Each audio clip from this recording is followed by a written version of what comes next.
Hello and আসসালামু আলাইকুম everyone, welcome to my garden Maya Bagicha.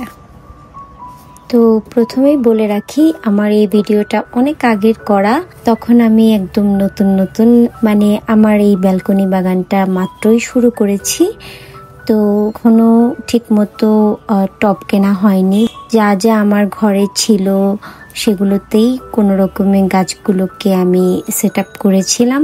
তো তখন আমার কাছে 3টা থার্মোকল বক্স ছিল।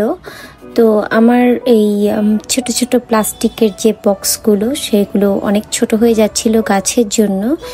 আচ্ছা, এখানে আমি ফুলটাকে ক্লোজ আপ করে দেখানোর চেষ্টা করছিলাম, বাট হচ্ছিল না দেখে আমি পাশ দিয়ে পিকচার দিয়ে দিলাম।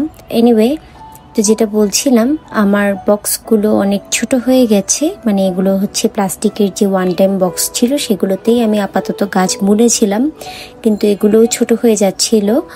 তাই আমি চিন্তা করলাম যে থার্মোকল এই বক্সগুলোর ভিতরেই আমি আপাতত গাছগুলোকে বুনবো। আমি আমার একটা নিউ মার্কেটের হল ভিডিওতে আগেই দেখিয়েছি যে আমি পরবর্তীতে মোট 25টার মতো গার্ডেনিং এর জন্য ফুলের টব কিনি। কিন্তু আমি এখন যে ভিডিওটা দেখাচ্ছি, এই ভিডিওটার সময় আমার টবগুলো কেনা হয়নি। আমি একটা ভিডিও দেখেই আসলে এই টাইপের বক্সগুলোতে গাছ বোনার আইডিয়াটা পাই। তো আমি ভাবছিলাম যেহেতু আমার কাছে বক্সগুলো আছে, সেগুলোকে আপাতত ইউজ করি।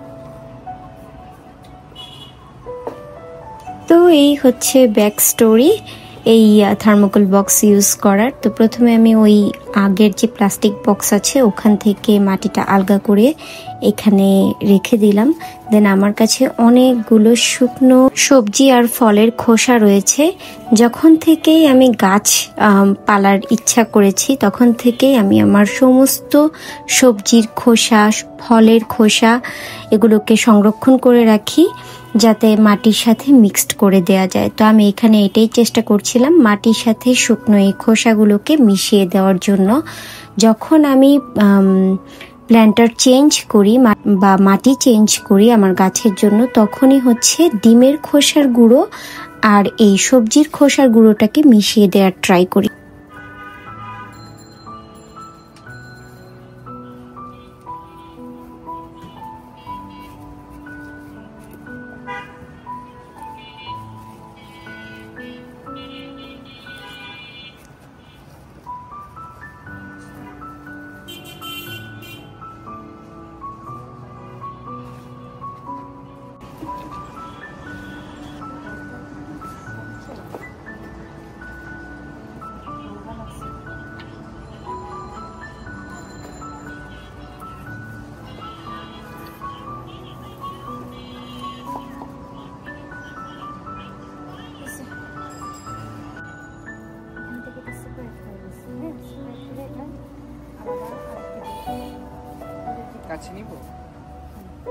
এখানে ভিডিওটা করতে আমাকে হেল্প করছিল আমার ছেলে, তাই ওকে একটু শেখাচ্ছিলাম।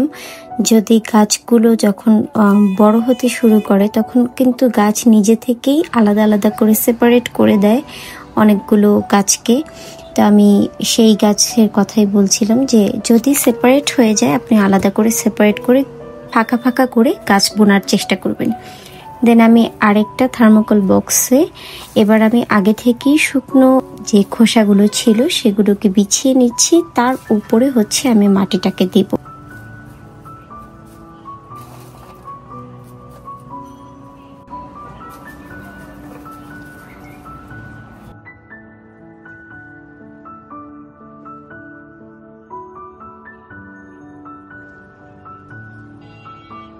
আমি এখন যে গাছটা লাগাবো সেই গাছটার নামটা আমি আসলে ভুলে গেছি, কিন্তু এই গাছটার একটা পিকচার আমি পাশ দিয়ে দিব। এটাতে খুব সুন্দর ছোট ছোট রেড কালারের ফ্লাওয়ার হয়। আর গাছটার যে মেইন গাছটা ছিল সেটা বেশ ভালোই বড় ছিল, কিন্তু আনার কিছুদিন পরে গাছটা প্রায় মারা যাওয়ার মতো হয়। আমি যে পিকচারটা দিলাম সেখানেও কিন্তু গাছটার কিনে আনা গাছটার অবস্থা ছিল তখন আমি পিকচার তুলিনি, মানে শেষের দিকে পিকচার তুলেছিলাম, ফুলগুলো যখন প্রায় ঝরে পড়ে যাচ্ছিল তখন। তো গাছটা মারা যাওয়ার অনেকগুলো রিজন হতে পারে, অতিরিক্ত পানি হতে পারে, কারণ আমি অবজার্ভ করে দেখলাম যে এই গাছটাতে বেশি পানি দেওয়া যাবে না। আর অনেক রোদ দেওয়া যাবে না, হয়তো বেশি রোদে এই গাছটার ক্ষতি হচ্ছিল। একটু এটা ছায়াতে রাখতে হবে এই গাছটা। তো এই দুইটা কারণ আমি বের করতে পেরেছি। এই গাছটাকে মানে বাঁচিয়ে রাখতে হলে একটু ছায়াতে, আর হচ্ছে পানি একটু কম দিতে হবে। এখন আমি যেহেতু মাত্রই গাছটা বুনছি, এই জন্য আমি একটু বেশি করে পানি দিচ্ছি, কারণ মাটি লাগাচ্ছি আর সেই অনুযায়ী বুঝে আমি পানি ইউজ করছি। ভাগ্য ভালো, গাছটা মারা যাওয়ার আগে আমাকে কিছু বেবি প্ল্যান্ট দিয়ে গিয়েছিল। আমি আমার এতদিনের 1 বছর হয়েছে আমার বাগানের অভিজ্ঞতা। তো 1 বছরের এই অভিজ্ঞতায় দেখলাম এই গাছটা আর দোপাটি গাছটা মারা যাবার আগে বেবি প্ল্যান্ট রেখে যায়। তো আমি এই গাছটা থেকে বেবি প্ল্যান্ট পেয়েছি, দোপাটি গাছের থেকে 2বার বেবি প্ল্যান্ট পেয়েছি। তারপর আমার পোলাও পাতা গাছ থেকেও অনেকগুলো বেবি প্ল্যান্ট পেয়েছি আলহামদুলিল্লাহ। যেমন হয় না যে কিছু গাছ থেকে বেবি প্ল্যান্ট বানানোটা খুব মুশকিল, অনেক আয়োজন করে হচ্ছে বেবি প্ল্যান্ট বানাতে হয়, সহজে পাওয়া যায় না। তবে এই গাছগুলোতে খুব ইজিলি পাওয়া যায়।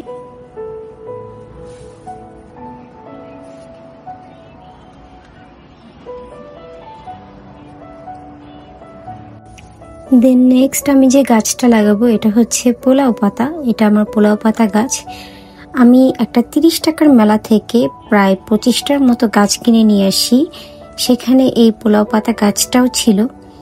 পোলাও পাতাটার সাথে হচ্ছে যে গাছটা সেটা হচ্ছে লেমন গ্রাস। তো এখানে আমি দেখাচ্ছিলাম পোলাও পাতা গাছ থেকে কিন্তু অনেকগুলো বেবি প্ল্যান্ট আলাদা আলাদা হয়ে বের হয়ে আসছে। তো এটা ছিল সেই একটা। এখন আমার আপাতত মনে হয় 4টা পোলাও পাতা গাছ মানে বেবি গাছ হয়েছে। তো আমার মতো যারা একদম নতুন বাগানি আছে, যারা এর আগে কখনোই গাছ লাগাননি বা বাগান করেননি বা গার্ডেনিংয়ের কোনো A to Z কোনো কিছুই তাদের জানা নেই, তো তাদেরকে আমি কিছু প্ল্যান্ট সাজেস্ট করতে পারি, যেমন লেমন গ্রাস, পোলাও পাতা, আমার পিছনে এখন যেটা দেখছেন নয়নতারা গাছ। এরকম কিছু কিছু প্ল্যান্ট আছে যেগুলো খুব অল্প যত্নে বেশ ভালো ফল দেয়। কিছুই করা লাগে না, তেমন কিছুই করা লাগে না। আপনি নিয়মিত পানি দিবেন, আর ঘরের যত শুকনো যে খোসা আছে সেগুলোকে জমিয়ে রাখবেন, বা ডিমের খোসা জমাতে পারেন, ডিমের খোসা রেগুলার ইউজ করতে পারেন। তো আমি কিন্তু আমার এই 1 বছরে আহামরি কি অ্যাকচুয়ালি কোনো সার বা কোনো কিছুই কিন্তু ইউজ করছি না, কারণ আমি সারের ইউজটা আসলে জানিই না যে কিরকম সার দিতে হয়।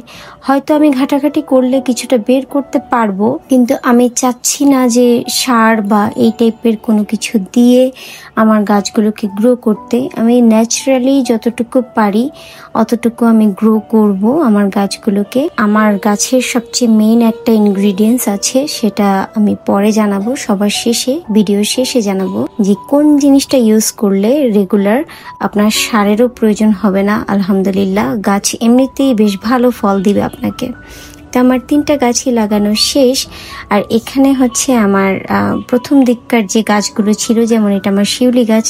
আলহামদুলিল্লাহ শিউলি গাছটা এখন আমার অনেক বড় হয়ে গেছে। আমার এটা পেঁপে গাছ। দুর্ভাগ্যবশত পেঁপে গাছটা ছেলে গাছ পেয়েছি, বড় হবার পরে মাথাটা কেটে দিয়েছিলাম। এখানে আরেকটা পেঁপে গাছ আছে, তো মাথাটা কেটে দিয়েছিলাম যাতে আমি কিছু ভিডিওতে দেখেছি যে মাথাটা কেটে দিলে নাকি মেয়ে গাছ হয়ে যায়। তবে এখন তো মাথা কেটে দেওয়ার পরের অবস্থা দেখতে পাচ্ছি, কিন্তু এখনো ফুল আসছে, তবে ফল হচ্ছে না। আমার মনে হয় না আর সেরকম কোনো রেজাল্ট দিবে। পেঁপে গাছটা আমার হাজবেন্ড কিনে এনেছিল, ও কিছু মরিচ গাছ আর পেঁপে গাছ এনেছিল। নার্সারির যে ছেলেগুলো ছিল তারা আমার হাজবেন্ডকে খুব পটিয়েছিল যে এটা খুব ভালো পেঁপে গাছ, আপনি নিয়ে যান এটা সেটা। আমি ওকে না করেছিলাম, কারণ নার্সারিতে অনেক সময় অনেক মিথ্যে কথা বলে ওরা গাছ বিক্রি করে। এটা আমার 30 টাকার একটা জবা গাছ, কিন্তু বেশ ভালো ফল দিয়েছে মাশাল্লাহ। 30 টাকার গাছ, অনেক ছোট একটা গাছ ছিল, আস্তে আস্তে বড় হয়েছে, এখন গাছে কলি হচ্ছে। এটা প্রথম দিকে কলি হওয়া আমার জবা গাছে।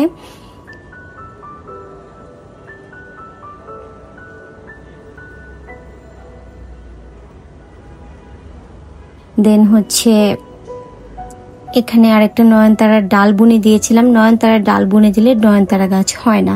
এটা একটা কারি পাতা গাছ, এটা মনে হয় 80 টাকা নিয়েছিল, অন্য একটা ভ্যান থেকে নিয়েছিলাম। এটা আমার একটা 30 টাকার গাছ, স্পাইডার প্ল্যান্ট, এটাও 30 টাকার একটা গাছ। এটাও বেশ ভালো বড় হয়েছে মাশাআল্লাহ, যতদিন যাচ্ছে আস্তে আস্তে বড় হচ্ছে। তো এই গাছটার সাথে খুব সুন্দর একটা ক্রিপার ঝুলে আছে। এই আগাছাটা আমার কাছে এত ভালো লাগে যে আমি এই গাছটা টেনে তুলি নেই, তবে বেশ কিছুদিন থাকার পরে এটা একা একাই মারা যায়। আমার কাছে খুব খুব প্রিয় ছিল এই ক্রিপার্সটা। আমি মানে আগাছা হলেও এটা আমি ফেলে দিতে চাচ্ছিলাম না। আর এই একটা মরিচ গাছ এনেছিল, যেটাতে একটা মরিচও তো ধরেনি, বরং আমার মানে কিছুই হয়নি। আর এই তুলসী গাছগুলো অটোমেটিক্যালি হয়েছে। আপনার গাছ যদি থাকে, তুলসী গাছ আসলে ওরকম ভাবে কেনা লাগে না আমার মনে হয়। আমার অভিজ্ঞতাতে যতবার আমি গাছ বা মাটি পেয়েছি, তখনই সেখানে অটোমেটিক্যালি দেখা গেছে যে তুলসী গাছ জিনিসটা হয়েছে। আমি জানি না এটার কারণ কি, তুলসী গাছটা ওভাবে কেনা লাগে না, কিন্তু আমার হাজবেন্ড যে আবার তুলসী গাছ আলাদা করে কিনে নিয়ে এসেছিল। এনিওয়ে, এখানে ছিল আরেকটা ছোট একটা বাটির ভিতরে কোনো রকম ভাবে আমি একটা অপরাজিতা গাছ লাগিয়ে রেখেছিলাম। আর এখানে হচ্ছে আমার মেহেদি গাছটা আগে থেকেই আমি একটা বড় রঙের বালতিতে লাগিয়ে রেখেছিলাম। আর মেহেদি গাছের সাথে একটা আগাছা টাইপের গাছ হয়েছিল, যেখানে হলুদ হলুদ ফুল ধরা। আমার মনে হচ্ছিল এটা হয়তো ধুন্দুল গাছ হতে পারে, তবে আমি শিওর না। কিছুদিন পর ওই গাছটা মারা যায়। তো এখন যে গাছগুলো দেখাচ্ছি, এই গাছগুলো হচ্ছে আমার নানি শাশুড়ির বাড়ি থেকে আমি নিয়ে এসেছিলাম। তো এখানে থানকুচি, তুলসী পাতা, নয়নতারা গাছ, বেশ বড় একটা নয়নতারা গাছ এনেছিলাম। এটা কি গাছ আমি এখনো জানি না। সাথে দুটো আম গাছ এনেছিলাম। আর ছিল পাথরকুচি গাছ, 2-3টা মনে হয় পাথরকুচি গাছ ছিল। আর এগুলো হচ্ছে মরিচ গাছ, যেগুলো আমি কিনেছিলাম 30 টাকা দিয়ে। তা একটা ছিল সালাদের যে মরিচটা হয় সেরকম টাইপের মরিচ, আর ছিল আরেকটা বোম্বে মরিচ। বাট বোম্বে মরিচ গাছটাতে একটা মাত্র বোম্বে মরিচ হয়েছিল, আর কোনো মানে ফলই হয়নি। আর এই কোনার দিকে আছে দোপাটি গাছ, স্পাইডার প্ল্যান্ট, এখানে হচ্ছে পাথরকুচি পাতা, তারপরে পোলাও পাতা। আচ্ছা, তো আমি লাস্টে যে বলে দিয়েছিলাম যে আমি কি ইনগ্রেডিয়েন্টস ইউজ করি আমার গাছের জন্য, সেটা হচ্ছে আমি আমার প্রতিদিনের চাল ধোয়া যে পানিটা আছে সেটাই রেগুলার ইউজ করি। নর্মাল কোনো পানি আমি আমার গাছে লাগাই না, শুধুমাত্র চাল ধোয়া, ডাল ধোয়া বা যে কোনো সবজি ধোয়া যে পানিটা আছে সেটাই আমার গাছে ইউজ করি। তো শেষ আজকে আমার বাগান সমাচার। দেখা হবে আরেকটা ভিডিওতে। Bye bye, take care. আর এই শেষ পর্যন্ত যারা রয়েছেন তাদেরকে অসংখ্য ধন্যবাদ।